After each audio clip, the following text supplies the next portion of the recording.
We've got a loaded show of guests this week on Onorato and Miller. It's Chris, it's Ash. Thanks for hanging out, everybody. If you're watching us on Facebook or YouTube or on TV over the weekend, we've got Andrew Catalon, who's fresh off calling the Masters and March Madness. News Channel 13 alum. Yes. As he and I were talking, I thought, who is the most famous News Channel 13 alum?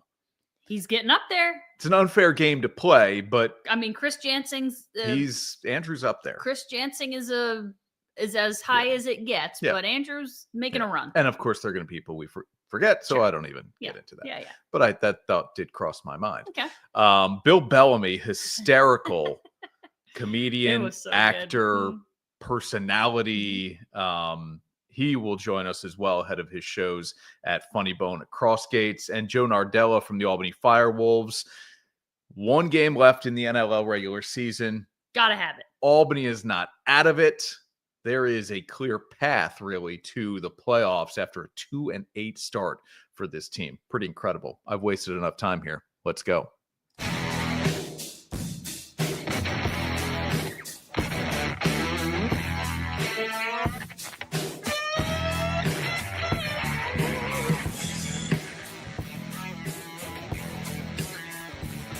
This is Onorato and Miller, sponsored by Alpenhaus. Alpenhaus, Marcella's, Bev's, Novice, Performance Industrial, and we rarely ever do this. You don't want to start the show with something that says you're done, but here we go. And now, dirty, difficult, and done. Sponsored by Performance Industrial. Our guy, Bill Miller, and his great team at Performance Industrial. There's never a job that's too dirty or too difficult for them to get it done. Brian says, happy Wednesday, you guys. Hope all's good. I vote for Andrew. I am an alum. That's true. Most famous? Not even close. Well played. Well played. I probably should have thought of that. Coolest, maybe. It is done, finally. In parentheses here. Yeah, finally. Rory McIlroy has his Masters and completes the career slam. 11 attempts to complete the career slam, which is all 4 majors. He's only the 6th golfer ever. That's pretty cool to do this. Yeah. It is as rarefied air as it gets. Tiger was the last guy before Rory, of course, and I think that came in like 2001. I mean, it's when he was just on a tear, winning everything. It took 97 debut, 2001. He already had all 4 majors. And now Rory here in 2025. Roller coaster ride on Sunday for Rory, but he hit one heck of a shot on that first playoff hole to get it to within 3 feet or whatever and able to tap in the bird. He hit a couple, incredible shots throughout. Overall, would tell you he didn't play his best golf, missed that putt on 18, and you're just kind of like, like that would have been the way to do it. Instead, we go one playoff hole. It felt like it was his. I didn't really ever doubt at any point that he wasn't gonna win it. But it felt like for the first time, a lot of people were cheering for Rory. Like he was a favorite. And I'm glad he did it. Glad he got it done. And I think you could tell the weight of it at the end. I mean, just like sobbing, the weight of it all. The career slam is so hard. You win the first 3, and then you have one shot every year, one tournament. Like, do you know how ridiculously hard that is? Yeah. And we anointed him so early on as the next whatever Tiger or great one in golf. I don't know, but Brian, good to have you on the show as well. All right, like we said at the top here, we are jam-packed with guests. We are going to keep this thing rolling quickly. Andrew Catalon, our buddy, News Channel 13, now CBS, calling golf, NFL, and the NCAA tournament. Back in a minute. Ready for the thrill of a lifetime with Tracker fishing boats. Available at Alpenhaus. Feel the rush as you reel in your trophy catch, supported by Tracker's unmatched stability. Prepare to conquer any challenge with cutting-edge tech at your fingertips and the freedom to explore without limits. Make waves this season and experience the ultimate fishing adventure with Tracker fishing boats at Alpenhaus. Your source for fun since 1964.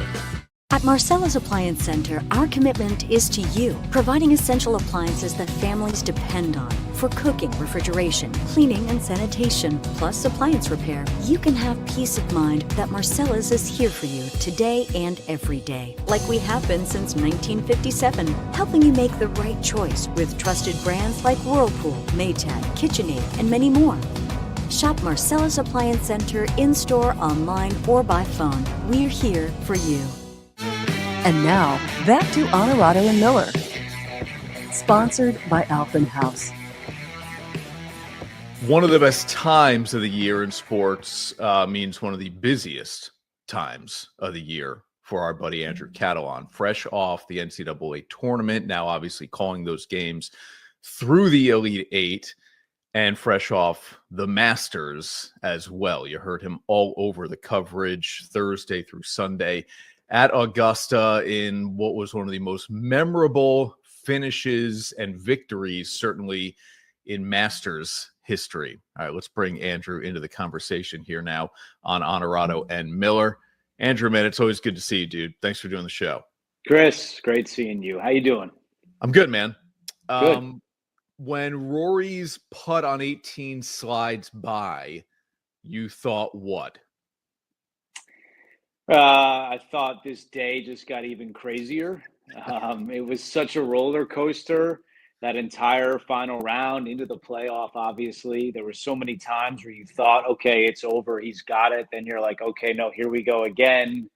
But, I was with some people for that putt because I had already finished, my day announcing.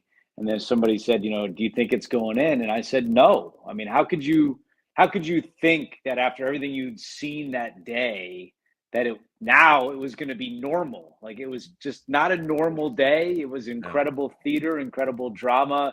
And then he got it done in the playoff hole. Okay. So if he doesn't come through with that putt on 18, how would you describe, put into history, the approach he hits on the first playoff hole, well inside Rose's ball, who's already on the green, and knocks it within 3 feet or so?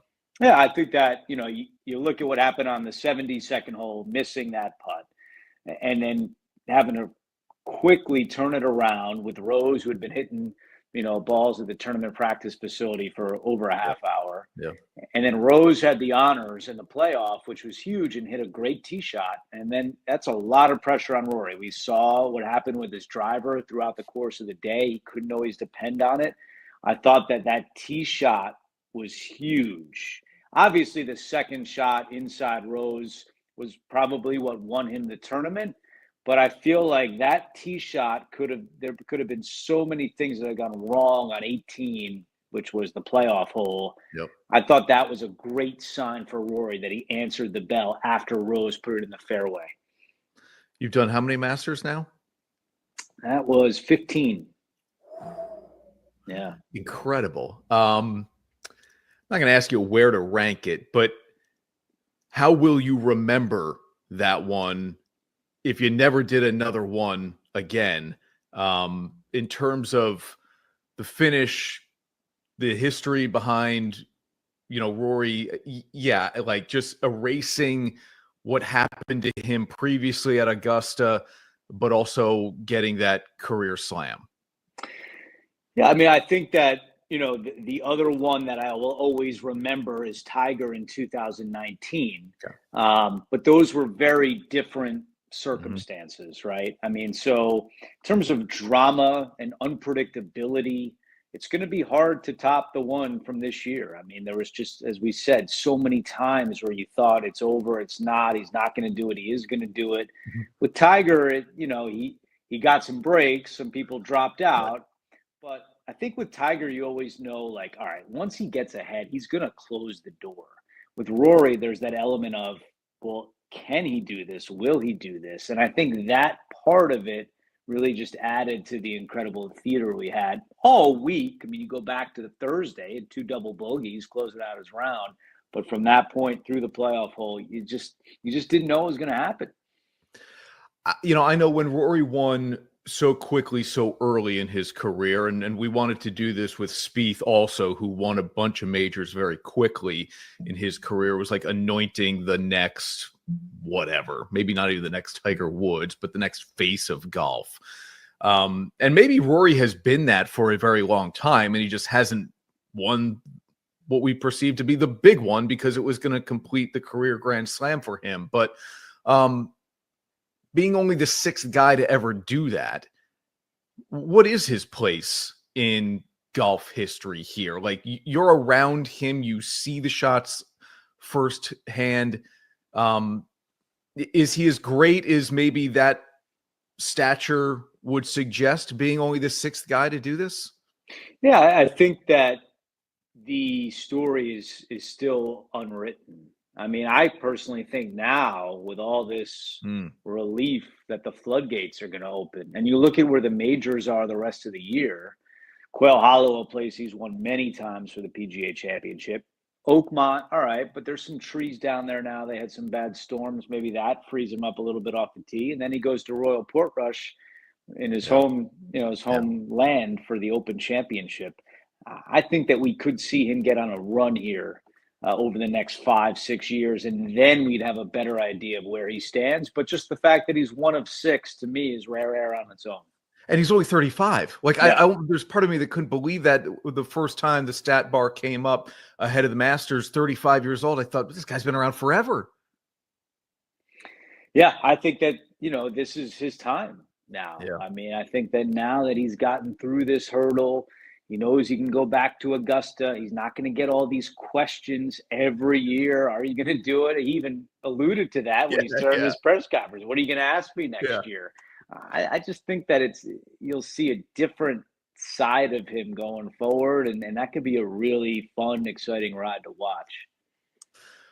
All right, the NCAA tournament. I said going into Final Four Saturday, for all of the perceived drama and buzzer beaters and upsets, double-digit seed deep runs that this tournament lacked, it delivered in big game drama. And I will forever say, when we get to the Final Four, I'm a fan of the 4-1 seeds getting there, or at least a 2 seed maybe in there as well, right? Like, at that point, I want to know that my chances of getting the best basketball are in front of me here.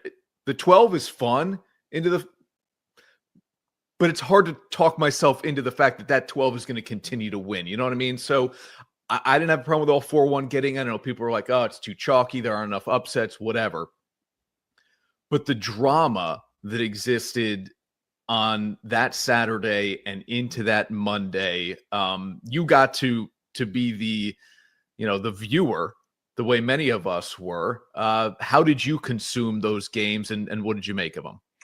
Yeah, I think that as the tournament was going along in the first few weeks, you're kind of looking around being like, where's that upset? Yeah. When's it going to happen? Who's the Cinderella this year?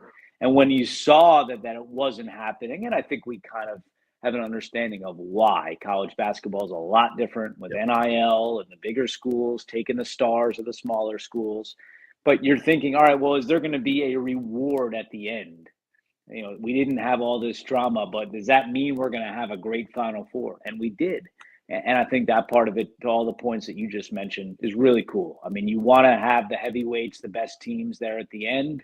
And they produced for us 3 incredible games. I can't remember 3 great games like that all together in one Final Four in quite some time. In fact, somebody said that whoever was leading at the final media timeout in all 3 games lost all 3 games, which I think is incredible. So yes, I agree with you. The heavyweights made it. That's not to say next year could be a little different, but if it's not, at least we know that, all right, maybe there is something at the end that makes it all worth it.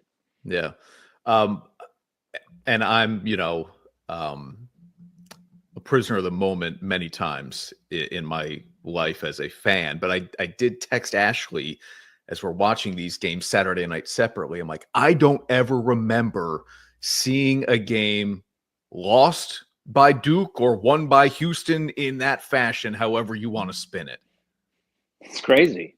I mean, that's again the unpredictability of sports. We saw it at the Masters. We saw it there. You never would have pegged those comebacks to happen.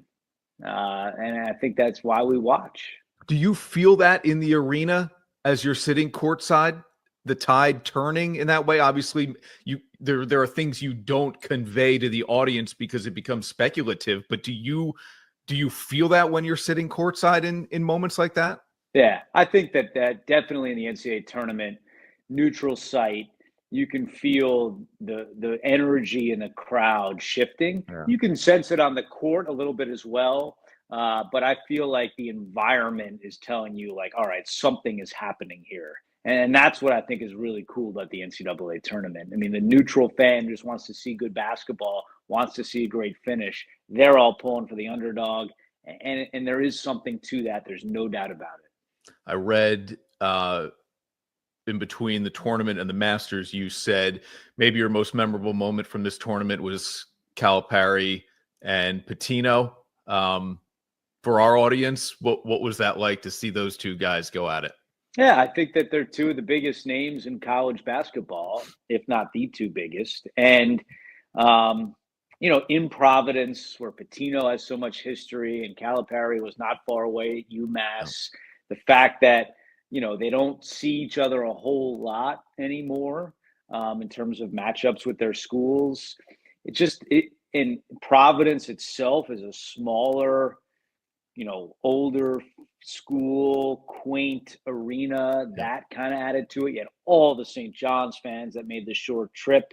There's just a lot of different elements to that game. And St. John's is a team that I had seen 3 times during the regular season. So I felt some comfort with them and knowing their personnel and their style. It was a good feeling going into that game. And I thought the crowd was incredible. And it delivered. I mean, not to St. John's liking, but it was a good game. And credit to Arkansas for finding a way.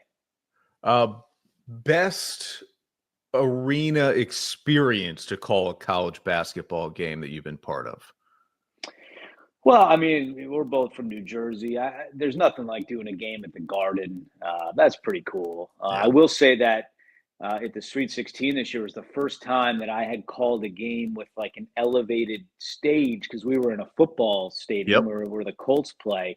And that was unique. That was a little challenging. I was, not underneath the court, but I was maybe halfway up it. And, there's a lot more blind spots on the far side of the court that I would normally be able to see. And you're doing a lot of these? Yeah. Well, it was a lot of looking at the monitor. Like, how can I see on the far side of the court if someone's got their feet behind the 3-point line? I couldn't.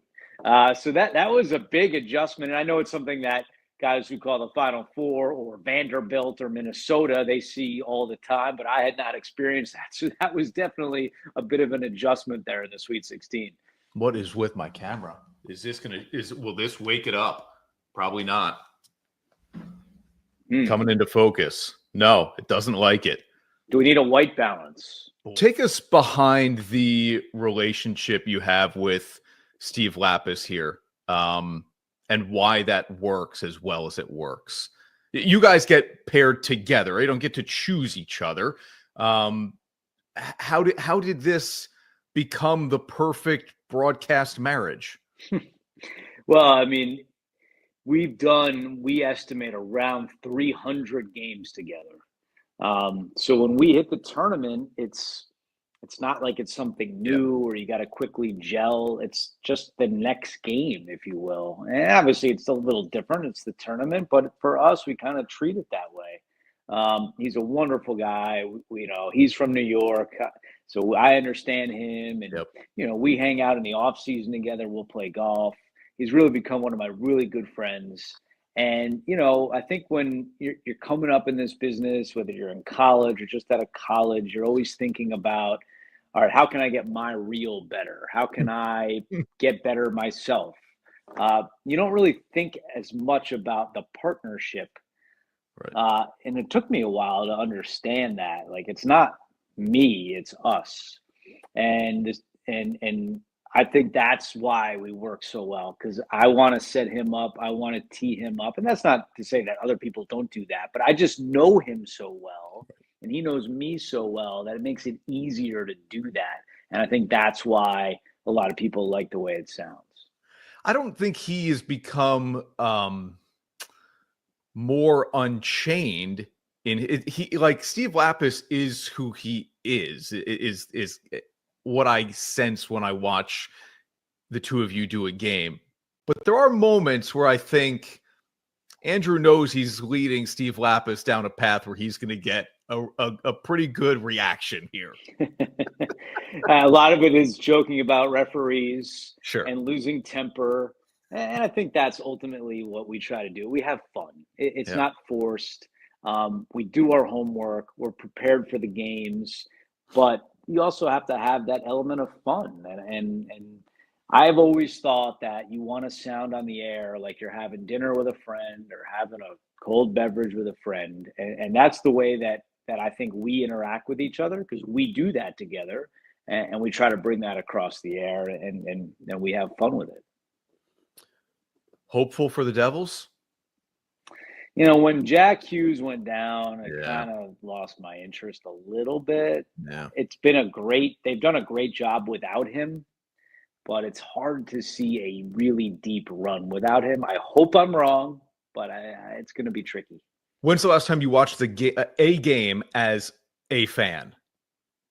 A game as a fan? Yeah, because you're so used to, being the professional broadcaster courtside up in the press box for an NFL game. Are you able to put yourself back into the shoes of just being a fan? Yes, I can do that for the Devils and I can do that for the Yankees because I don't announce those sports. And it's not like if I'm watching a college basketball game, maybe there's part of me that's thinking, oh, what if I have this team? Like, who's that? NFL for sure. Like, I'm looking at, maybe how an announcer calls a certain situation or whatever. But for baseball and hockey, I don't really think about that. I just watch and enjoy. And I'm glad that we don't have those sports because it allows me to kind of just be a fan. Yeah. All right, man. I know you said you've got 3 of the next 4 golf tournaments for CBS. The preparation never stops, so we appreciate you taking the time, dude. Anytime, Chris. Thank you. I'm Jeff Ukelek. I'm owner of Bev's, and we're a beverage center in upstate New York. You're just going to have that wow component when you come in, like, wow, look at this place. It's bright, it's clean, it has everything that I need. Consumer is king. Be able to provide them a friendly environment and a place to shop, no matter where they are, whether they're down here in Saratoga or whether they're up in Queensbury. You're always going to get the same experience when you shop at Bev's. At the end of the day, if you walk in these stores, you're going to see a lot of people that have a lot of pride. The great thing about Novice is no matter who you are, they're going to put all the detail in the world into your brand. I feel like they have been a big part of my success, making me feel comfortable. This is Harrison Butker, Super Bowl champion kicker for the Kansas City Chiefs. Claim your crown. And now, back to Onorato and Miller. Sponsored by Alpen House.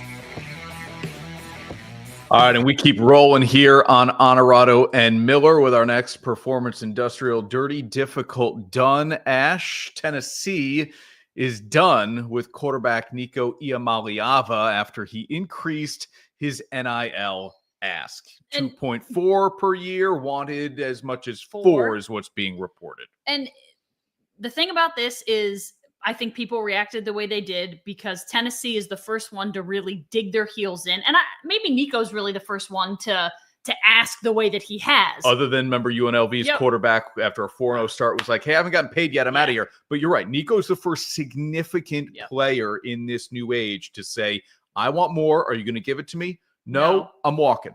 Well, and he didn't walk. Or I'm getting my walking papers. Okay. Yeah, I mean, they let him walk. I don't know. My guess is he didn't think they were going to let him walk, and they let him walk. It feels like the people we are around are like, good for Tennessee. Yeah. He can't play in the SEC again. That's not good for him. My guess is he's thought long and hard about it, but we'll find out. Yeah, and the reports out there that there's very little market for him out there, especially at that number. Of the $4 million, right? Yeah. That wouldn't be a big surprise. All right, we keep rolling here. Bill Bellamy, the comedian, the actor, is coming to Funny Bone. This is fun. This is Ashley and up. I just mostly laugh through this Buckle next up. segment. Enjoy. I'm Jeff Ukulek. I'm owner of Bevs, and we're a beverage center in upstate New York. You're just going to have that wow component when you come in, like, wow, look at this place. It's bright, it's clean, it has everything that I need. Consumer is king. Be able to provide them a friendly environment and a place to shop, no matter where they are, whether they're down here in Saratoga or whether they're up in Queensbury. You're always going to get the same experience when you shop at Bevs. At the end of the day, if you walk in these stores, you're going to see a lot of people that have a lot of pride. And now, back to Onorato and Miller. Sponsored by Alpenhaus. Ash, one of my favorite things about doing interviews for this show, this podcast, is asking people around the newsroom, do you have any questions for, or do you want me to, whatever, what are your memories of? And so I said the name Bill Bellamy this morning, and our news director, Josh, goes, oh man, I will never forget him during the Rock and Jock days. And I was like, yes, me too, right? There's so many things in Bill Bellamy's career that might be a little off track for the general audience, that how we remember him. But there's so many different ways you could go with this guy. He is so funny, so incredibly talented. Kid's a heck of a basketball player. I'm going to ask him about that. It's awesome to be able to catch up with Bill Bellamy. Your memory of Bill is what? I was going to say, first of all, the news director thing, because he's age 40-ish, everyone else in the newsroom under the age of like 28 probably looked at you and went like, who's that? No. They're children who don't even know. They don't. The pop culture, the lack of pop culture is a real tragedy. Yeah. Well, we're going to educate. In the generation below us, we'll call Maybe that's what we're here to do, is to school some people. We're always here to educate. All right, we're going to do that. No slight to Bill Bellamy, who, as we bring him on the show here, who's coming. No, it's a slight to everyone else. There you go. To Funny Bone, April 18th and 19th. Bill, man, this is cool for me. I'm just going to say it. Dude. You're a legend, dude, from growing up. And thank you, man. I and you're appreciate still crushing that. it. Thank you. You know what's so interesting about I feel like I'm at the right age and at the right part of my career where it's like, 3 different generations of people know you for different things. Different reasons. And the thing that is so nostalgic is MTV, because people miss that era in their lives, whether they were in high school, college, or going to grad school, whatever it was at that one time in life. That was the only way to know what was cool. That was the only way to know if Alanis Morissette was dropping a new album, Hootie and the Blowfish, TLC. We had all these new artists. I remember the first time I interviewed Coolio. I was like, is that really his hair? I was like, really? Like, these look like antennas. But at that time, he was, Gangsta's Paradise. It was big, and stuff like that. So when I do interviews, people always have these like wonderful sort of treasured moments that they go, you know what? I was at American University. I was a freshman, and we came to your spring break. What? I was like, wow, you guys drove? Yes. We only had $100. Those spring breaks were wild. Let me tell you something. I didn't get after it like that. That was those were something. Let me tell you one of the funniest spring breaks we ever had, ever. And this created the squiggly line. Remember on MTV back in the day, we would if they didn't want you to see something, we had the little squiggly on the screen, or if it was a logo or whatever. So we had I don't know if you remember, we used to have the bikini contest. Sure. Just normal college kids, in between acts, they would come out and then there'd be a winner and they'd get something. Well, there was some real strippers that got in it. And they annihilated the college girls. They were like, she's not in college. She's not. And these girls brought their own bathing suits. And when I say dental floss, They almost got us thrown off the air. They was like, how did they get in there? Go to camera 5, get off of 4, you know.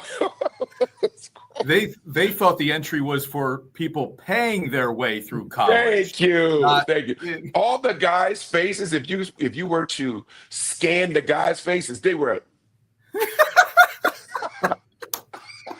it's like, I love spring break in Daytona. Oh my God. Oh, this funny guy is at Funny Bone, April 18th and 19th, Crossgates Mall. Def Comedy Jam. You mentioned MTV, a ton of movies, TV shows where you had recurring roles. But specific to stand-up here, Bill, what's the difference between being somebody who is funny and being good at stand-up comedy? Wow. I mean, they're vastly different. You know what I'm saying? Like, I just happen to be the combo, you know? So it's like, I've always been sort of funny and quick with it, you know, but that's still not stand-up though. Right. That's just being in the moment. That's improv. That's listening. That's reacting. You know, there's a lot of people that can do that too. But stand-up to me is like a craft. Like it's almost like learning how to draw, you know, learning how to draw, and you can really, really get good at it if you keep practicing, right? So that's the difference to me. It's like artwork, you know, you have to really believe in it. You have to have a real genuine story. You have to put it together. Basically, to me, I feel like my stand-up is like my life. Like my life is crazy. Like I have everything happen that's crazy to me. I don't know why. My whole life. So I better have been a comedian because I could not have been a FedEx worker because it's just been lost stories, you know. So the beauty of me being a stand-up comedian is like certain people that's coming to see me this weekend, they're gonna be like, oh my God, I didn't know Bill Bellamy was that funny. And then some people be like, when did he start doing comedy? Then other people be like, that's my guy from MTV. You know, it just goes all over the place. But the beauty of it is everyone's curious, you know. They're like, how does he still look the same? What the hell? Great question. That's what people say to me. Right. They say to me, like, you look like that when I was a junior in college. If we could all be so lucky, Bill. We could all be so lucky. You know, it's nothing but cocoa butter, baby. But anyway, I did an interview with Snoop Dogg. This is how crazy life is. I was interviewing Snoop Dogg on his first album. He was 19. That's how long I've been in the game. His first album. That's wild. Yeah, and Snoop is maybe bigger and more pop than he's ever been. Relevant than he's ever been. He's big as Martha Stewart. I mean, he got sheets, he's got sketches. I don't know. He sell anything. He cooks. Crazy. So talk about aging in reverse. He's like career success in reverse, and he was big then, but he's bigger now. Yeah, but just for different reasons. And that to me, that is the beauty of a long career. You know what I'm saying? Like I got a book out, Top Billing, my podcast. We're going to season 2. I just finished shooting a movie called The Worst Christmas Ever. That is a comedy that people are going to be like, oh my God, like this is like my life, my house, you know. Cool. It's just a comedy about Christmas. And then I'm working on this new comedy special. So I'm practicing this new act, this new hour that I think is really, really funny and insightful. I take people on a really interesting journey in comedy in my life. You know what I mean? I'm an empty nester now. The kids are gone. You don't have nothing to do. No more carpool. I just drive other people's kids to school just to have something to do. Bill, you said how crazy your life has been. And I always wonder when I'm listening to stand-up comedy, like a lot of people play it as though like, hey, these are stories from my childhood. Now, you never really know, are these true or are these kind of fiction? How much of what you've lived has played out in your stand-up comedy, and how much of it is what you kind of create? Well, most of it is just life, man. You know, I feel like life writes the script for you as a comic. You know, even people who write TV shows, it comes from some personal space and then they embellish it, of course. But for me, I think the comedy comes from the contrast of, you know, my life. You know, I'm a star and then I'm a dad, I'm a husband, and then I'm hosting a show with Mary J. Blige, and then I'm over here in Japan and like not being able to talk to people and, you know, not being able to read. I've never been nowhere where I couldn't read nothing. I was in Japan like, well, I know McDonald's. That's like you just got to go for symbols. Like, okay, all right. But but those things make you human, those things make people go, oh my God, he is so like me, or whatever. Like being in traffic forever. I just go crazy sometimes. I can't take it. But I share these stories. Like I got a pet peeve right now, right? This is my pet peeve, right? My pet peeve is, why am I always behind the old lady that has to give exact change? I don't know why. And, 79. I got the penny. I got the penny. Just throw it on the table, Mabel. That's all I'm asking. It's 9 people behind you, Mabel. Why you got to do exact change? People don't even have. Where she get the pennies? Where did she get the pennies? They're gonna go extinct. I mean, to carry change these days. Right. And with the little pouch that's deep. Oh yeah. Behind, it's deep. It's in there behind the peppermints. That's my life. Your kid's a really good basketball player. He's playing college hoops, right? Yeah. I'm curious, what kind of basketball dad are you? T. Morant, Ja's dad, has taken over for LeVar Ball. God. Are you more T. LeVar, or are you like celeb basketball dad like LeBron? No, I'm more Melo? team. If I had to be a blend, I would be more team LeVar, because I'm like motivating my son, like, what we need to do. Let's stick to the plan. Yep. I'm that dad. Like, I'm not with the sunglasses on the coach. I'm not in the huddle. What we running, coach? That's Ja Morant dad. Ja Morant dad want to be Usher. He want to be a star. He want to He want to be the mascot. Like, that's not me. I don't want to embarrass my son like that. But you know what I'm saying. But for me, knowing the journey that we've been on since he was probably about 8, you know what I mean. So it's been it's been a climb. Getting bigger, getting stronger, getting more skillful, getting more confident, and kids mature differently. Like your son might be like so mature and so athletic, and my son is like, okay, it's gonna take him a year or two, and then certain kids plateau. It's so crazy. You'll be like, oh my God, I thought this guy was gonna be 6'6", and this little guy that was 5'9" is 7 feet tall. It just goes crazy, right? And so you got to get lucky. You have to work hard, and you got to believe in yourself. So like for me, because I've been, in the entertainment game, I played basketball my whole life. Like my son has an opportunity to play professionally. So that's like, that's another, that's another gear to it. So with that in mind, he has to do things differently. Like he has to train. I mean, I said, it's a business. Now, sports is a business. Yep. It's literally a business. Kids are going in the portal, going to another school to play, getting paid to play. And I want to be on TV. I'm not playing over here. Coaches are going crazy because they can't keep these kids at one place. So it's really the wild, wild west. So if you're a basketball dad, football dad, softball, volleyball person with your kid, you are in the trenches. Trust me. All right. Speaking of the Wild Wild West, the internet, social media. So I told my colleagues I was talking to you. They're quick looking you up. Oh, yeah. I remember him from MTV. Okay, here. Wiki says, and I said, you got to be careful with Wiki. So I'm going to ask him that you are cousins with Shaquille O'Neal. Fact or fiction? Fact. Nice. Listen, the funny thing about Shaquille, right? Depending on what I'm doing or what he's doing, it comes back up. Like you just stop being cousins. Like it just shut off one summer. We just don't speak for a couple of summers, and then we come back. I remember we did a Reebok campaign together. We did 2 campaigns. We did Pepsi. We did Pepsi together and we did Reebok together. And everybody was like, Bill, why didn't you grow? I was like, because when you see us together, it's like big and little. All right. Your Instagram handle's at the bottom of the screen there with your name. I saw you recently posted a fight between the Rangers and the Kings. I think it was probably, I almost called it. It was the Rangers. It was the Rangers and the Kings. Staples Center. Yes. Give me a comedian you would not want to fight. A comedian that I would not want to fight.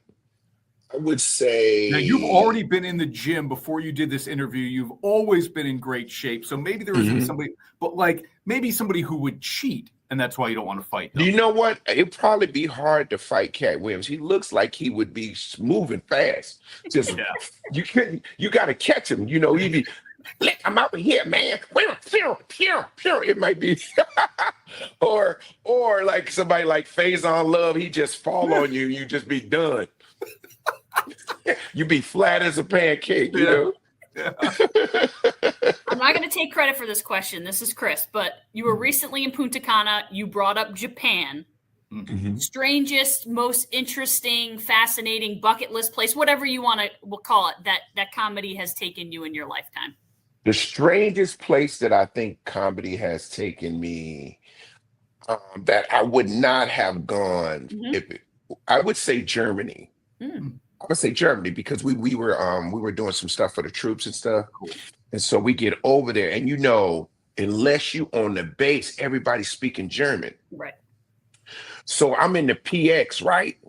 And I saw a black baby just only speaking German. It was so crazy because I was like, black German? What the hell? You know, I'm looking around and then the mom came and I was like, because I'm like, this black baby looking at me like, man, you better start talking German. I was like, hello? He was like, I was like, all right, whatever, man. I don't know what you're saying, bro. This is when we didn't have Google Translate. But now with Google Translate, you can say, talk to my phone, and it'll be like, man, move, you know. But I didn't know. That's wild. I was in Kaiserslautern. And you know what? When you go to Germany, all you can eat over there is bratwurst and sauerkraut. Yeah, they don't have no real good food. I was at Burger King 8 days in a row. How about the beer? You can't eat beer. I drink beer, man. She said, I do. Well, they got pretzels? That's it. Great beer pretzels. Yeah. Pretzels. Beer pretzels. I'm going to let you get out of here on this. Ash always gets the last word, but I'm just curious. You've already rattled off all of the things you have done and are still doing. But you're still doing stand-up, man. You're still traveling around doing stand-up. You're going to come across the country to Albany, to the Funny Bone, and do stand-up. What is it about that art form that just seems to hook comedians? Oh my God. It's so much fun, bro. It's like, I can't even explain this euphoric to me. It's like it's like a Steph Curry 3. You know how Steph Curry shoots it, turns around, is just like standing there like, I know that's good. You know what I'm saying? That's what it feels like, you know, but you know you can hit those shots. You know how to make them, and they're fun to do. And I love entertaining people. Like, I'm making you guys laugh this early morning. It's 4:30 in the morning or something. I don't know what time it is, right? But we having fun, and that's life. You know, you guys keep me young. My fans keep me young, and I have fun doing what I do. And, you know, and I'm always thinking funny. Like, you know how much I read? Like, I got to read every single day. I'm thinking about how I could write a joke about these women that went to space. I was like, what the hell? Like, why would a woman just say, you know what, I'm getting out of here? Is it a lot of, I'm just, you know what, y'all, you keep the kids. They're probably married. Going in space. Yeah. But I'm going to tell you something. I looked at Jeff Bezos and he was like, if that thing don't work, boy, he was looking at that sky. Jeff Bezos was trying to hold his face. He was like, baby, please. Please come back, baby. and the spaceship didn't even look real. It looked like a salt and pepper shaker. I was like, you got in there. You volunteered to get in a pepper shaker and go up there for what? For 11 minutes. Okay. No, I'll wait. I'm no good. thanks. Bill, let them put some monkeys or some a couple, like, you know, put Shrek in there, let him go up there. I'm not going up there. I've been on the plane. I've been in a couple of like bad shaky shakes on the plane. I'm good with space. You and me both. You and me both. When you come to Albany on the 18th and 19th, I know you said you read a lot. Yes. Do you, like, when you come into town, are you constantly do you generate quick content to be able to just like bust on Albany and the people Oh who live my here. God, you got to in be in there. the street. Oh my God, I'm man on the street every time I go somewhere because you got to learn it. You got to know it. Because Albany is not like a destination right there. It's not like, oh, we're going to New York, going to a play. You go to Albany, it sounds like you going to state prison. Like, yo, they sent him to Albany. Yeah, he'll be back. He got to do 30,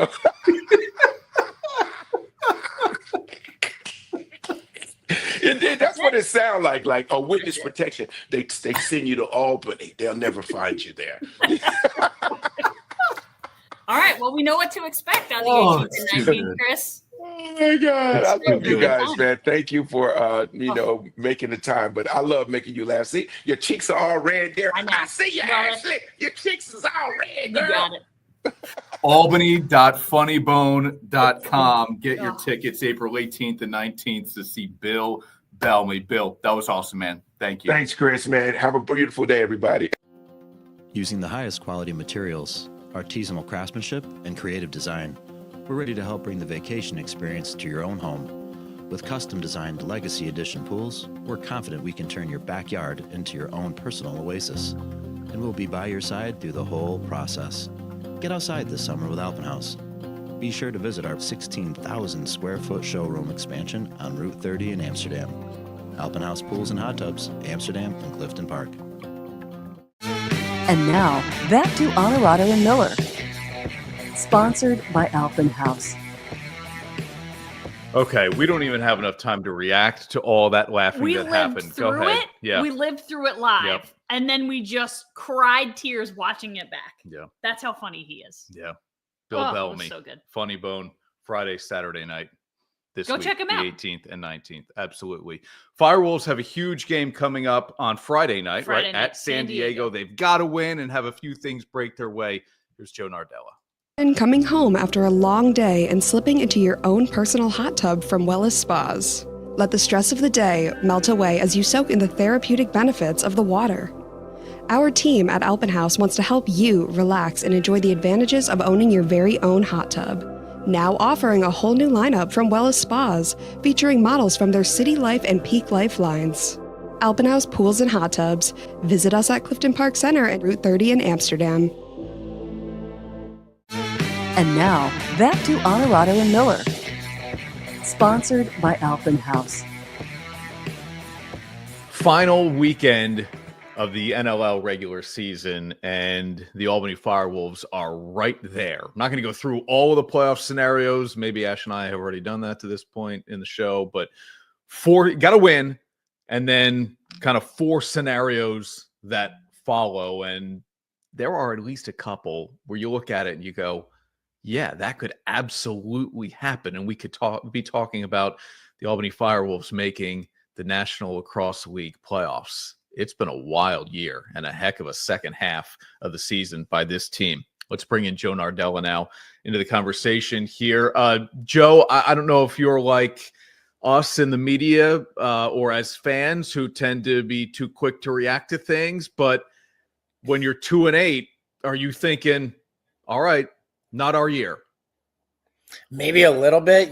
We think that at that point we were still alive, but we'd almost have to win out to make it a possibility to get to the playoffs. We haven't done that, but we've won 5 of 7 from that point. Really, the only 2 losses being the teams who are on pretty strong streaks as well, and playing probably their best lacrosse. So I think it's well within our grasp right now. Like you said, a couple of those scenarios are almost likely. If you were a betting man, right? Like having to rely on the top 2 teams to win is probably what you'd want if you need some help. So I think we're in a pretty good spot.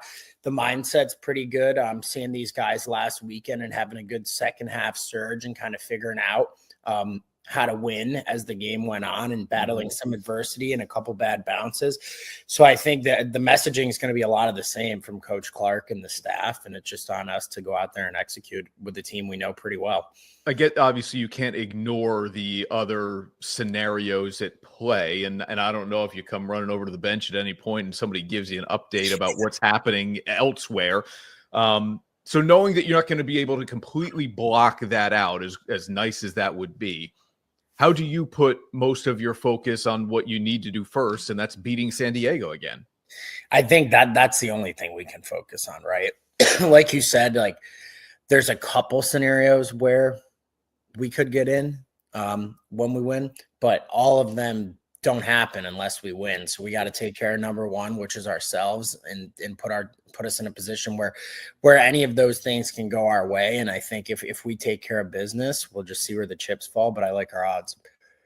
Advantage or disadvantage having to, in a must-win game, it being against a team you just saw and just beat?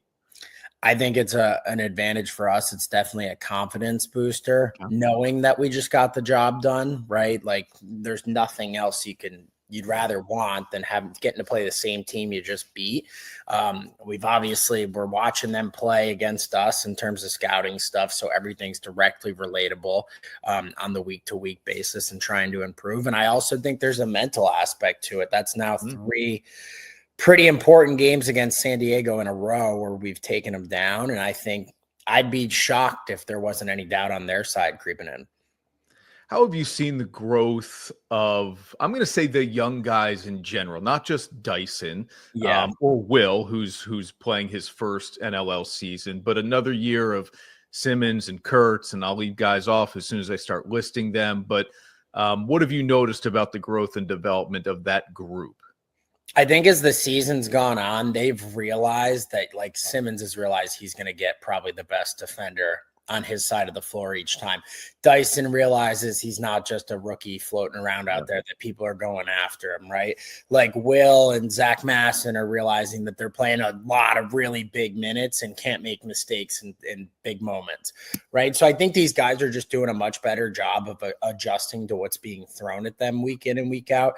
They're really becoming true pros and kind of adapting their game on the fly on a weekly basis to try to be as effective as possible. And I think the cool thing is, like, especially offensively, depending on any given night, right? Like one of these guys could be going off for points. It doesn't always have to be one guy or the other. And I think that's what makes the group really tough to defend, right? You have a lot of capable scorers down there.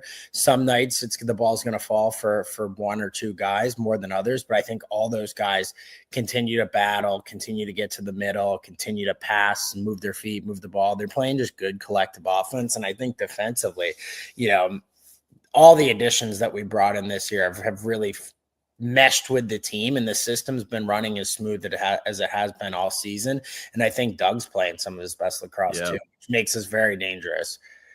Yeah, we talked to Clarkie last week, and I said, is Dougie just playing better, or has the defense just been better and giving him better shots to see? And he said it's always a combination of all of that, right? But Clarkie felt like the defense was forcing everything to one side, and that way Dougie was almost cutting off half the floor. Yeah, and it really caters well to, I think, his style, where he holds his line and he plays his angles really well, and he takes up a lot of the net. All right, I don't remember what the record was, Joe, when Clarkie flipped his offensive and defensive coordinators, but when a move like that is made, which on the outside feels drastic, even if it is like logical and seems to be the right move, it feels like, ooh, boy, okay, how's that going to look?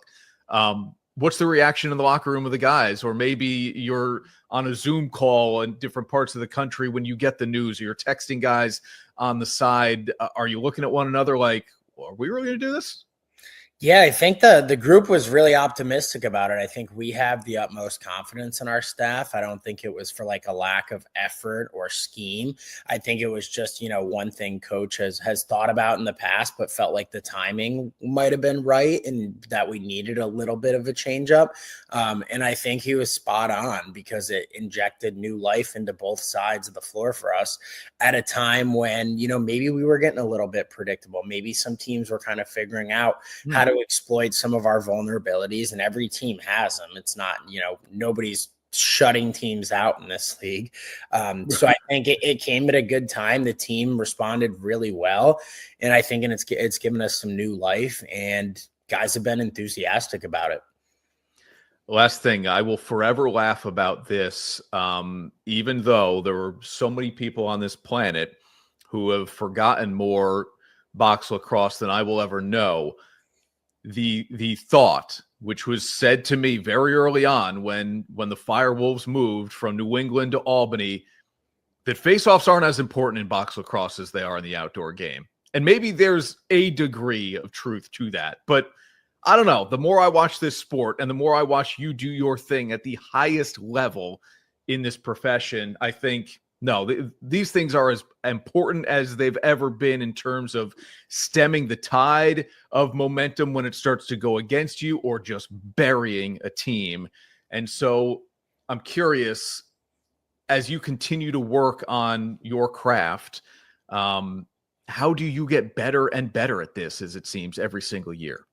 I'm just playing. I have the stick in my hand almost every day. And I think that's the fun part about lacrosse is you can do a lot of different things over the years and continue to adapt your game if you become, a student of it and really keep the stick close to you. And I've done that. I've looked at it very analytically as I've gotten older with a coaching hat on. So it allows me to make objective adjustments to my game because I am watching more face-offs than probably everybody I'm going against is taking them throughout the week. So I'm seeing a lot of these situations that stem in the game, Monday through Thursday when I'm working with my guys up here in Massachusetts. So it's pretty cool. It's been a fun ride, obviously, and I've enjoyed competing and doing the battling of what's necessary at the face-off dot.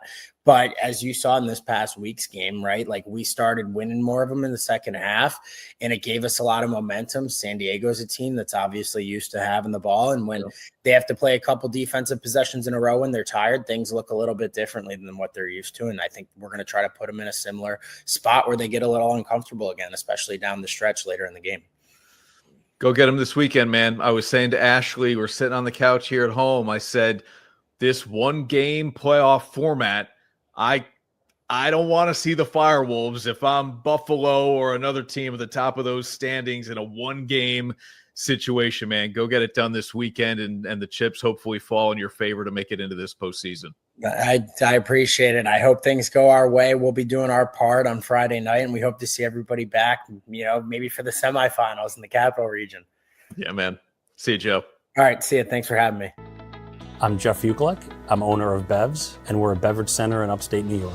You're just going to have that wow component when you come in, like, wow, look at this place. It's bright, it's clean, it has everything that I need. Consumer is king. Be able to provide them a friendly environment and a place to shop, no matter where they are, whether they're down here in Saratoga or whether they're up in Queensbury. You're always going to get the same experience when you shop at Bevs. At the end of the day, if you walk in these stores, you're going to see a lot of people that have a lot of pride. The great thing about Novices, no matter who you are, they're going to put all the detail in the world into your brand. I feel like they have been a big part of my success, making me feel comfortable. This is Harrison Butker, Super Bowl champion kicker for the Kansas City Chiefs. Claim your crown. And now, back to Onorato and Miller. Sponsored by Alphen House. All right, Ash, final minute of the show here on O&M for another week. Let's get this one in here. Your mom loved the Bill Bellamy segment. Sam says he jumped in late here, missed the Masters discussion. It was brief, but I think most people were rooting for Rory and not Bryson. The live stuff is interesting to me now. Feels like it sort of died. Yeah. But I get it. I don't really root for the live guys. I don't really root for Bryson in general. He's not my dude. Yeah. Go see Bill Bellamy Friday, Saturday. Absolutely. How fun was that? Go see Bill Bellamy and then watch the Firewolves game at night. There you go. Good Friday night. Not bad at all. Have a great weekend, everyone. Thanks for watching Onorato and Miller, finding us here on social media and on TV every weekend as well.